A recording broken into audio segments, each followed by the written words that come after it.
شوہر پہلی رات قریب آیا تو اس کے ہاتھ کانپ رہے تھے۔ میں کافی دیر کوشش کرتی رہی مگر کچھ نہ بنا۔ اٹھ کر کچن میں گئی تو چھوارے سے بھرا شاپر پڑا تھا۔ میں نے دودھ گرم کیا اور سارے چھوارے دودھ میں ڈال دیے۔ جگ بھر کر شوہر کو لا کر پلا دیا۔ اس رات میرے ہوش اڑ گئے۔ جب شوہر، مرد ہو یا عورت، شادی کے نام سے سبھی کو خوشی ہوتی ہے، اس رات کی بےتابی اپنے عروج پر ہوتی ہے۔ اس رات کے لیے لوگ سالوں انتظار کرتے ہیں، مگر آج کی رات میرے اندر کوئی بےتابی نہیں تھی۔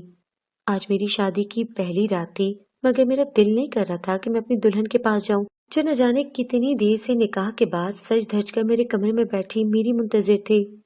میری عمر 28 سال تھی، اور اس عمر میں ہر لڑکی کی خواہش ہوتی ہے کہ اس کی شادی ہو جائے، اور آج میری شادی ہو چکی تھی، مگر میں دلہن کے پاس جانے سے گھبرا رہا تھا۔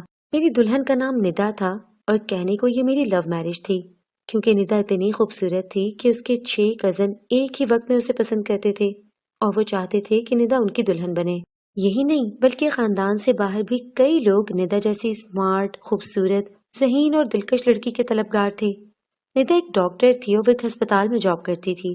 ایک پرفیکٹ لڑکی جس کی سنگت جس لڑکے کو نصیب ہوتی، وہ خود کو دنیا کا خوش قسمت ترین شخص سمجھتا، مگر میں اندر سے جیسے خالی ہو چکا تھا۔ مجھے یہ سوچ کر کچھ محسوس نہیں ہو رہا تھا کہ اندر کمرے میں ندا میرے لیے سج سنور کر میرا انتظار کر رہی تھی۔ اس کے ہاتھوں میں میرے نام کی مہندی لگی ہوئی تھی۔ شاید اس کی سہیلیوں نے اس کی ہتھیلی پر مہندی سے زوار آفریدی بھی لکھا، اور ندا نے تنہائی میں میرے نام کو کئی بار چوما بھی ہو، مگر میں زوار آفریدی ڈاکٹر ندا کا شوہر ہو کر بھی اس کے ہاتھ پر لکھے ہوئے اپنے نام کو چوم نہیں سکتا تھا۔ میں نے بے بسی سے اپنا ہاتھ دیوار پر دے مارا۔ میں نے 1 گھنٹہ پہلے سب کی موجودگی میں ندا کو اپنا بنا لیا تھا۔ اب وہ میرے لیے حلال تھی، مگر میں اسے ہاتھ تک نہیں لگا سکتا تھا۔ یہ کیسی مجبوری تھی جو مجھے اپنی ہی بیوی سے دور رہنے پر مجبور کر رہی تھی؟ بلکہ اگر میں اسے شادی کی جگہ نکاح کا نام دوں تو یہ زیادہ بہتر رہے گا۔ میرے گھر میں نکاح کی ایک چھوٹی سی تقریب رکھی گئی تھی۔ برقی کمکموں سے تھوڑا سا گھر کو سجایا گیا تھا تاکہ یہ محسوس ہو سکے کہ اس گھر میں کوئی خوشی کا وقت چل رہا ہے۔ یہ گھر میرا تھا، مگر میں یہاں ندا کو نہیں لانا چاہتا تھا، کیونکہ میں اپنے گھر والوں کو چند دنوں کی خوشیاں نہیں دینا چاہتا تھا۔ اس لیے میں ندا کو اپنے اس فلیٹ میں لے آیا تھا جسے زید نے بہت خوبصورتی سے سجایا ہوا تھا۔ وہ آج کی رات بہت خوش تھی۔ اسے خوش ہونے کا حق تھا، کیونکہ اس رات کے لیے اس نے کئی سال انتظار کیا تھا۔ ندا اندر کمرے میں بیٹھی ہوئی تھی اور میں باہر ٹی وی لاؤنج میں صوفے پر بیٹھا ہوا تھا۔ زید شاید ہمارے لیے کچھ لینے گیا ہوا تھا۔ اس فلیٹ پر میں نے اپنے چند دوستوں کو بلایا ہوا تھا، اور زید کے تھوڑے بہت مہمان تھے، وہ بھی گھر واپس چلے گئے تھے۔ لیکن میں اسی شش و پنج میں تھا کہ کمرے میں جاؤں یا نہیں، مجھے ندا کے پاس جانے کا حق تھا بھی یا نہیں۔ میں اسی سوچ میں پانی کا تیسرا گلاس پی چکا تھا، مگر میری پیاس بجھنے کا نام نہیں لے رہی تھی۔ زید بھی شاید کہیں دور چلا گیا تھا، اس لیے تو ابھی تک واپس نہیں آیا تھا۔ گھڑی پر 11 بج رہے تھے۔ اس سے پہلے کہ ندا تھک کر سو جاتی، مجبوراً میں وہاں سے اٹھا اور مجھے ندا کے پاس جانا پڑا۔ جیسے میں نے کمرے کا دروازہ کھولا تو دیکھا کہ ندا اب تک جاگ رہی تھی۔ اس نے دروازہ کھلتے دیکھا تو اپنے اٹھے ہوئے سر کو فوراً جھکا دیا۔ میں کمرے میں داخل ہوا تو گلاب اور موتیے کی کلیوں کی مسحور کن خوشبو نے میرا استقبال کیا تھا۔ اداسی اور پریشانی کے باوجود ان پھولوں نے جیسے میرے وجود کو مہکا دیا ہو۔ ان کی خوشبو سونگتے ہی جیسے میری ساری اداسی اور پریشانی بھاگ گئی ہو۔ یک دم میرا سرد اور ٹھنڈا وجود جیسے انگڑائیاں لے کر بیدار ہوا ہو۔ میرے اندر کا مرد جسے میں نے بڑی مشکلوں سے کہیں سلا دیا تھا، وہ ندا جیسی حسین سراپے والی لڑکی کو اپنی دسترس میں دیکھ کر جاگ چکا تھا۔ بیڈ پر بیٹھی میری دلہن میری آمد پر سمٹ کر بیٹھی تھی۔ میری پہلی نظر ندا کے سفید دودھیا پاؤں پر پڑی، جس پر لگی مہندی نے میرے دل کو یکدم دھڑکا کے رکھ دیا تھا۔ کوئی اتنا حسین کیسے ہو سکتا ہے؟ میں ندا کو دیکھے جا رہا تھا، بالکل پاگلوں اور دیوانوں کی طرح جنہیں کوئی ہوش نہیں رہتا تھا۔ کچھ دیر پہلے میں نے اپنے دل کو یہ کہہ کر بہلا دیا تھا کہ ندا میرے نکاح میں ہو کر بھی میری نہیں تھی، مگر اب میرا دل باغی ہو چکا تھا۔ وہ مجھ سے بار بار کہہ رہا تھا کہ ندا صرف زوار آفریدی کی تھی۔ اسے چھونے اور پیار کرنے کا حق ابھی کچھ دیر پہلے ہی میں نے کئی لوگوں کو گواہ بنا کر حاصل کیا تھا۔ میرا دل جیسے بے اختیار ہونے لگا۔ میں کچھ اور آگے بڑھا تو میری دوسری نظر ندا کے خوبصورت مومی ہاتھوں پر پڑی، جس پر سرخ رنگ کی چوڑیاں تھیں۔ یہ چوڑیاں میں نے بہت شوق سے اس کے لیے خریدی تھیں۔ اس کے ہاتھوں میں مہندی کے نقش و نگار دیکھ کر میرا دل مچلنے لگا کہ میں اس کی ہتھیلی پر اپنا نام دیکھوں۔ ندا پوری طرح میرے سامنے آیا تھی، بس چہرہ اب تک گھونگھٹ میں چھپا ہوا تھا۔ میں دھیرے سے قدم اٹھاتا ہوا ندا کی جانب بڑھ رہا تھا۔ اس وقت میرے دل کی دھڑکنیں میرے اختیار سے باہر تھیں۔ خود بخود میرے چہرے پر دل فریب سی مسکان سی آ کر ٹھہر گئی تھی۔ دل نے کہا یہ میری بیوی تھی، اسے چھونا پیار کرنا میرا حق تھا۔ تبھی میری جیب میں رکھا موبائل بجنے لگا۔ میں نے موبائل نکال کر دیکھا، وہ زید کی کال تھی۔ میں نے کال پک کی تو اس نے کہا میں گھر آ رہا ہوں۔ میں نے کال کاٹ دی۔ میں نے ندا کی طرف بے بسی سے دیکھا اور میرا دل چاہا کہ میں یہاں سے بھاگ جاؤں، مگر کہاں یہ سمجھ نہیں آ رہا تھا۔ مجھے خود پر غصہ آنے لگا، میں کیسے اس کے ساتھ ازدواجی تعلق قائم کر سکتا تھا؟ میں نے اپنے دھڑکتے دل کو خاموش کرایا۔ میں نے ندا کی طرف نہیں دیکھا، مجھے نہیں پتا کہ وہ میرے بارے میں کیا سوچ رہی تھی۔ میں نے خاموشی سے تکیا اٹھایا اور سامنے صوفے پر جا کر سونے لگا تو ندا نے حیرت سے میری طرف دیکھا۔ اس نے اپنا گھونگھٹ خود ہی اٹھا لیا تھا۔ مجھے اس پر بہت ترس آیا۔ لڑکیاں شادی کے حوالے سے بہت سارے سپنے دیکھتی ہیں، کیسے وہ اپنے شوہر کے سامنے ناز و ادا سے باتیں کریں گی، ان سے اپنی بات منوائیں گی، مگر میں ندا کا شوہر ہو کر بھی، افسوس میں چاہ کر بھی ندا کی کوئی خواہش کوئی فرمائش پوری نہ کر پایا تھا۔ اس لیے تو اس کی آنکھوں میں حیرانی تھی۔ شاید وہ سوچ رہی تھی کہ یہی وہ رات تھی جس کے لیے میں نے سپنے دیکھے تھے۔ وہ کچھ دیر تک میری طرف دیکھتی رہی۔ شاید وہ سوچ رہی تھی کہ اسے مجھ سے کچھ پوچھنا چاہیے تھا۔ پھر تھوڑی دیر بعد وہ کہنے لگی کیا بات ہے، آپ کی طبیعت ٹھیک ہے؟ اس نے مجھے پریشانی سے دیکھا تھا، جیسے اسے میری بہت فکر ہو رہی ہو۔ یہ دیکھ کر میں تڑپ اٹھا اور میرا دل کیا کہ میں اسے ساری حقیقت بتا دوں، مگر میں چپ رہا۔ مجھے ابھی اسے کچھ نہیں بتانا چاہیے تھا، اس لیے میں چپ چاپ لیٹا رہا۔ میں نے اپنی آنکھیں بند کر لیں۔ شاید میں بہت تھک گیا تھا، ندا سے رہا نہیں گیا تو وہ بیڈ سے اتری۔ اس کی چوڑیاں شور کرنے لگیں اور پھر پائل بھی۔ وہ اپنا لہنگا سنبھالتی صوفے تک آئی۔ میں جان کر انجان بن گیا تھا۔ اس نے میرے بالوں میں ہاتھ پھیرا تو میں تڑپنے لگا۔ میرا دل کیا کہ میں اسے اپنے وجود میں گم کر دوں، مگر میں بے بس تھا۔ نکاح ہو جانے کے بعد بھی میں اس پر کوئی اختیار نہیں رکھتا تھا، اس لیے میں نے کوئی جواب نہیں دیا۔ میرے پاس کوئی جواب نہیں تھا۔ پلیز بتائے نا کیا بات ہے؟ ندا نے اب کی بار میرے سینے پر ہاتھ رکھا تو میں اٹھ بیٹھا اور غصے سے کہا مجھے کچھ نہیں ہوا ہے، مجھے ہاتھ مت لگاؤ، میں تمہارا کچھ نہیں لگتا۔ جا کر اپنے بستر پر سو جاؤ، اور اگر میرے کمرے میں نیند نہ آئے تو زید کے کمرے میں جا کر سو جانا۔ یہ سن کر وہ ہکا بکا رہ گئی۔ وہ رونے لگی اور کہا آپ کیسے شوہر ہیں؟ مجھے رات کے اس پہر دیور کے کمرے میں سونے کے لیے کہہ رہے ہیں؟ آپ نے کچھ دیر پہلے سب کی موجودگی میں مجھ سے نکاح کیا تھا، آپ میرے شوہر ہیں، میں آپ کی بیوی ہوں، اپنے دیور کے پاس کیسے جا سکتی ہوں؟ آپ نے مجھ سے شادی کیوں کی تھی جب آپ نے مجھے دیور کے کمرے میں بھیجنا تھا؟ یہ سن کر مجھے غصہ آیا۔ اس نے جان بوجھ کر مجھے غصہ دلایا تھا۔ وہ صاف لفظوں میں مجھے بغیرت کہہ رہی تھی۔ یہ مجھ سے برداشت نہ ہوا تو میں صوفے سے اٹھا اور اس کی طرف انگلی اٹھا کر کہا مجھے غصہ مت دلاؤ ندا، ورنہ میں تمہیں ابھی کے ابھی۔ میری بات مکمل ہونے سے پہلے ہی دروازہ کھلا اور زید اندر آ گیا۔ اس نے شاید میری آخری بات سن لی تھی۔ ندا میری بات سن کر رونے لگی۔ اسے یقین نہیں آ رہا تھا کہ میں اسے شادی کی پہلی رات یہ سب کہہ سکتا تھا، جبکہ زید نے مجھ سے کہا یار زوار کیا کرتے ہو، یہ کوئی طریقہ ہے لڑکی سے بات کرنے کا؟ یہ سن کر میں چپ رہا، جبکہ ندا سسکیاں لے کر رونے لگی۔ زید نے اس کی طرف دیکھا اور کہنے لگا پلیز آج اسے معاف کر دیں، اس کی طبیعت ٹھیک نہیں ہے، ہم صبح اس موضوع پر بات کریں گے۔ یہ کہہ کر وہ باہر چلا گیا۔ ندا خاموش ہو گئی۔ میں دوبارہ صوفے پر لیٹ گیا۔ تبھی مجھے ندا کی آواز سنائی دی آپ بیڈ پر ہی سو جائیں، صوفہ چھوٹا ہے اور آپ کی طبیعت ٹھیک نہیں ہے۔ یہ سن کر میں اس کی طرف دیکھنے لگا۔ مجھے لگا وہ میرے قریب آنے کی کوشش کرے گی، اس لیے میں نے صوفے پر سونے کا فیصلہ کر لیا تھا۔ لیکن جب وہ خود کہہ رہی تھی کہ اسے کسی قسم کا خوف نہیں تھا تو پھر مجھے بھی آرام کی ضرورت تھی۔ میں صبح سے تھکا ہوا تھا۔ میں نے تکیہ واپس اپنی جگہ پر رکھا اور آنکھ بند کر کے بیڈ پر لیٹ گیا۔ میری آنکھیں بند تھیں لیکن میرا دماغ جاگا ہوا تھا۔ میں نے محسوس کیا تھا کہ ندا ابھی تک بیٹھی ہوئی ہے۔ کیا وہ میرے انتظار میں بیٹھی ہوئی تھی؟ وہ سو کیوں نہیں رہی تھی؟ میں نے آنکھیں کھول کر اس کی طرف دیکھا تو وہ مجھے ہی دیکھ رہی تھی، اس لیے میں نے اسے کہا کہ ایسے کیوں بیٹھی ہو، تم بھی سو جاؤ، جا کر یہ بھاری بھرکم لباس تبدیل کر کے آؤ اور سو جاؤ، مجھے بھی نیند آ رہی ہے۔ یہ سن کر ندا چپ بیٹھی رہی، لیکن مجھے پتہ نہیں کیوں لگا تھا کہ میری بات سن کر اسے یقین نہیں آ رہا تھا کہ میں اسے ایسا بھی کہہ سکتا تھا۔ یہ کہہ کر میں نے کروٹ بدل لی۔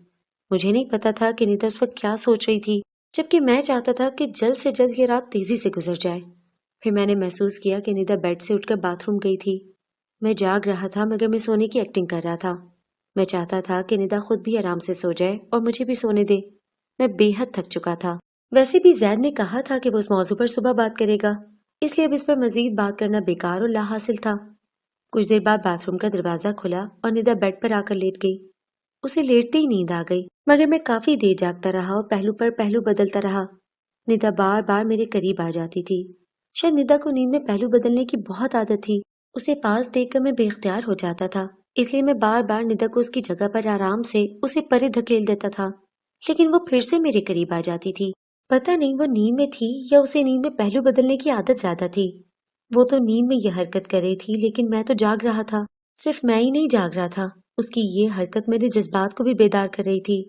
وہ میری بیوی تھی، نکاح کے بعد میرے لیے حلال ہو چکی تھی۔ میرے ساتھ لیٹی ہوئی لڑکی وہ تھی جو میرے لیے ہر طرح سے جائز تھی۔ میں اسے پیار کرنے کا مکمل اختیار اور حق رکھتا تھا۔ مجھے ایسا کرنے سے کوئی بھی نہیں روک سکتا تھا۔ وہ میرے ساتھ تھی، میں چاہتا تو اسے اپنا حق وصول کر سکتا تھا، لیکن میرا ضمیر گوارا نہیں کر رہا تھا کہ میں اسے اپنی دسترس میں لے لوں۔ بے شک میں اس کا شوہر تھا، وہ میری بیوی تھی، میں نے اس کے ساتھ نکاح کیا تھا، لیکن اس کے ساتھ کوئی بھی تعلق قائم نہیں کر سکتا تھا۔ میں بہت دور کی سوچ رہا تھا اور میں صحیح سوچ رہا تھا، اس لیے میں نے بہتر یہی سمجھا کہ میں فی الحال اس سے دور رہوں۔ ساری رات میں بے چین ہی رہا اور صبح جب میری آنکھ بہت دیر سے کھلی تو میں نے دیکھا کہ ندا ابھی تک سو رہی تھی۔ میں آرام سے اٹھ کھڑا ہوا۔ میں کچن میں گیا تو زید اٹھ چکا تھا، وہ ہمارے لیے ناشتہ بنا رہا تھا۔ آج ندا کے گھر والے آئیں گے، پلیز ان کے سامنے ندا سے پیار ضرور ظاہر کرنا، ورنہ… زید نے میرے سامنے ہاتھ جوڑ دیے۔ میں اسے جواب دینے لگا تھا کہ پیچھے سے آہٹ ہوئی۔ میں نے پیچھے مڑ کر دیکھا تو وہ ندا تھی، جو ہمیں حیرانی سے دیکھ رہی تھی۔ میں ناشتے کی ٹیبل پر بیٹھ گیا، وہ بھی میرے ساتھ والی کرسی پر بیٹھ گئی۔ زید نے اس کے سامنے چائے رکھی تو وہ خاموشی کے ساتھ پینے لگی۔ ہم تینوں کافی دیر تک خاموش بیٹھے رہے۔ شاید ہم تینوں کو ایک دوسرے سے بہت کچھ کہنا تھا، مگر ہم منتظر تھے کہ پہلے کون آغاز کرے گا۔ میں اس معاملے میں بالکل بے بس تھا، اس لیے میں نے ان دونوں سے کہا کہ میں کچھ دیر باہر جا رہا ہوں۔ یہ کہہ کر میں گھر سے باہر نکل گیا اور بے مقصد سڑکوں پر ٹہلنے لگا۔ میں نے کبھی نہیں سوچا تھا کہ میری شادی ایسی ہوگی اور میں شادی کے دن یوں بے بس محسوس کروں گا۔ میں سارا دن بے چین سا رہا، سمجھ نہیں آ رہا تھا کہ میں کیا کروں اور خود کو اس بے بسی سے کیسے نکالوں۔ میں کافی دیر تک اس مسئلے پر سوچتا رہا۔ جب تھک گیا تو گھر لوٹ آیا۔ ندا اس وقت تیار ہو چکی تھی۔ زید نے کھانا ریڈی کر لیا تھا، جبکہ ندا کے گھر والے آنے والے تھے۔ ندا کی فیملی میں صرف اس کا ایک بھائی اور بھابھی تھے، اس کے والدین مر چکے تھے۔ اس کا بھائی بھی ڈاکٹر تھا اور بھابھی بھی ڈاکٹر تھی۔ دراصل ندا کی فیملی بہت زیادہ پڑھی لکھی تھی، اس لیے وہ چاہتے تھے کہ ندا کی شادی بھی کسی بہت زیادہ پڑھے لکھے آدمی سے ہو۔ میں جب ندا کے گھر رشتہ لے کر گیا تو انہوں نے فوراً ہاں کر دی، کیونکہ میں بھی ان کی طرح بہت زیادہ پڑھا لکھا تھا۔ دراصل مجھے خود بھی پڑھنے لکھنے کا بہت شوق تھا۔ یہ سب میں نے ندا کے گھر والوں کو متاثر کرنے کے لیے نہیں کیا تھا، یہ میری اپنی خواہش تھی، کیونکہ وہ ندا کے لیے جیسا لڑکا چاہتے تھے میں ویسا ہی تھا۔ ندا کے گھر والے آ گئے تو ہم سب نے کھانا ساتھ کھایا۔ اس کے بعد زید انہیں چھوڑنے کے لیے باہر چلا گیا، جبکہ میں اپنے کمرے میں آ گیا۔ ندا بھی میرے پیچھے پیچھے آ گئی۔ میں بیڈ پر بیٹھا ہوا تھا، تبھی وہ میرے ساتھ بیٹھ گئی اور میرے کندھے پر ہاتھ رکھ کر پوچھنے لگی، رات کو آپ کو کیا ہوا تھا؟ اسے یوں پھر سے اتنے قریب دیکھ کر میں چیخ اٹھا، میں نے تم سے رات کو بھی کہا تھا کہ میرے پاس مت آنا، پلیز تم مجھ سے دور ہی رہا کرو۔ یہ سن کر ندا ہکا بکا رہ گئی۔ شاید اسے مجھ سے اس رویے کی امید نہیں تھی، اس لیے وہ میرے یوں چلانے پر مجھ سے کہنے لگی، تو میرے ساتھ نہیں رہنا چاہتے تو مجھے صاف صاف بتا دو۔ کبھی مجھے دیور کے کمرے میں جانے کا کہتے ہو، کبھی مجھے خود سے دور جانے کا کہتے ہو، یہ کیا ماجرا ہے؟ تو مجھے اپنانا نہیں چاہتے تھے تو مجھ سے نکاح کیوں کیا تھا؟ یہ سن کر میں چونک گیا۔ مجھے لگا تھا کہ ندا یوں دو ٹوک لہجے میں مجھ سے بات نہیں کرے گی، مگر شاید وہ میرے اس رویے سے تنگ آ چکی تھی، اس لیے اس نے اپنے دل کی بات صاف لفظوں میں کہہ دی، جبکہ میں سوچا تھا کہ اسے ساری حقیقت کیسے بتاؤں۔ میں سوچنے لگا، تبھی ندا نے بے بسی سے کہا، شاید اس گھر سے میرا چلے جانا ہی بہتر ہے۔ یہ کہہ کر ندا روتے ہوئے باہر چلی گئی۔ وہ زید کو تلاش کر رہی تھی تاکہ وہ اسے اس کے بھائی کے گھر چھوڑائے۔ اس نے زید کے کمرے میں جھانکا تو ہکا بکا رہ گئی، کیونکہ اس نے وہاں خود کو دیکھ لیا تھا۔ وہ پہلی بار زید کے کمرے میں آئی تھی۔ یہ دیکھ کر حیران رہ گئی کہ زید کے کمرے میں ہر طرف اس کی پینٹنگز تھیں۔ تبھی کمرے میں زید آ گیا اور ندا کو یہاں دیکھ کر پریشان ہو گیا۔ اس نے مجھے آواز دی۔ میں زید کے کمرے میں آیا تو چونک گیا۔ ندا ہمارا راز جان چکی تھی۔ یہ سب کس نے بنائی زید؟ ندا نے زید کی طرف دیکھا۔ یہ سن کر میں خاموش رہا۔ میں بھی جاننا چاہتا تھا کہ زید اسے سچ بتاتا ہے یا نہیں۔ بتاؤ زید، تمہارے کمرے میں میری پینٹنگز کیوں ہیں؟ میں تمہارے بھائی کی بیوی ہوں، تم نے میری تصویریں اپنے کمرے میں کیوں لگا رکھی ہیں؟ ندا پوچھنے لگی۔ زید نے یہ سب دیکھا تو گھبرا گیا۔ ٹھہرو ندا، میں تمہیں سب کچھ بتاتا ہوں۔ یہ سن کر ندا زید کی طرف دیکھنے لگی۔ زید نے کہا، زوار میرا بھائی نہیں ہے اور نہ ہی میں تمہارا دیور ہوں۔ ہم دونوں اچھے دوست ہیں، بچپن کے دوست۔ میرا تعلق ایک غریب گھر سے تھا۔ میں ایک ہوٹل میں کام کرتا تھا اور پڑھائی بھی کرتا تھا۔ خاندان کے نام پر صرف ایک ماں تھی جو سڑکوں پر بھیک مانگتی تھی۔ ایک دن ایک تیز رفتار گاڑی اسے کچل کر آگے بڑھ گئی۔ مجھے ماں کے مرنے کا پتہ چلا تو میں بہت رویا، کیونکہ ماں میرا آخری سہارا تھی جو خدا نے چھین لیا۔ مگر خدا نے میری ماں چھین کر بدلے میں یہ بھائیوں جیسا دوست دے دیا۔ ہماری ملاقات اسی ہوٹل میں ہوئی تھی۔ یہ مجھے اپنے گھر لے آیا اور مجھے اپنا بھائی بنا لیا۔ اس نے میرا ایڈمیشن اسکول میں کرانا چاہا، مگر میں اس عمر سے کافی آگے نکل چکا تھا، اس لیے میں نے منع کر دیا۔ مجھے پینٹنگ کرنے کا شوق تھا، میں اپنے اس شوق کو آگے لے جانا چاہتا تھا۔ اس نے میری ہر خواہش پوری کی۔ جب ہم بڑے ہوئے تو اس کی ایک کزن کو مجھ سے پیار ہو گیا، مگر اس کے والدین جانتے تھے کہ میں بھیک مانگنے والی ماں کا بیٹا ہوں، اس لیے انہوں نے اپنی بیٹی کی شادی زبردستی کہیں اور کر دی اور زبار سے کہا کہ زید کو اس گھر سے نکال دو۔ اپنے والدین کے کہنے پر یہ مجبور ہو گیا تھا، مگر یہ مجھ سے بھائیوں جیسا پیار کرتا تھا، اس لیے زبار نے میرے لیے ایک فلیٹ خریدا اور میں یہاں رہنے لگا۔ تبھی میں نے تمہیں کہیں دیکھ لیا اور تم میرے دل میں جیسے اتر گئی۔ زید یہ سب بتا رہا تھا اور ندا حیرانی سے کبھی مجھے اور کبھی زید کو دیکھ رہی تھی۔ زید کہنے لگا، مجھے تم سے پیار ہو گیا اور میں تم سے شادی کرنا چاہتا تھا، مگر جب میں نے تمہارے گھر رشتہ بھیجا تو انکار ہو گیا، کیونکہ میں بے سہارا، معمولی، پڑھا لکھا اور غریب تھا، مگر میں تم سے بہت پیار کرتا تھا اور اس بات سے ڈرتا تھا کہ کوئی میری پسند سے شادی نہ کر لے، اس لیے میں نے اپنے دوست زوار سے کہا کہ ندا سے شادی کر لو۔ یہ راضی نہیں تھا، مگر میں نے اسے مجبور کیا۔ اس نے میرے کہنے پر تم سے شادی کی تھی۔ یہ تم سے اس لیے دور بھاگتا رہا کیونکہ یہ تمہیں میری امانت سمجھتا تھا۔ ندا نے یہ سن کر میری طرف دیکھا تو میں نے اس سے کہا، میں تمہیں چھوڑ کر ہمیشہ کے لیے لندن جا رہا ہوں، پلیز تم زید سے شادی کر لینا، یہ تم سے بہت پیار کرتا ہے۔ یہ کہہ کر میں نے وہ فلیٹ چھوڑ دیا۔ ندا نے اس دن کے بعد اس حقیقت کو قبول کر کے زید سے شادی کر لی۔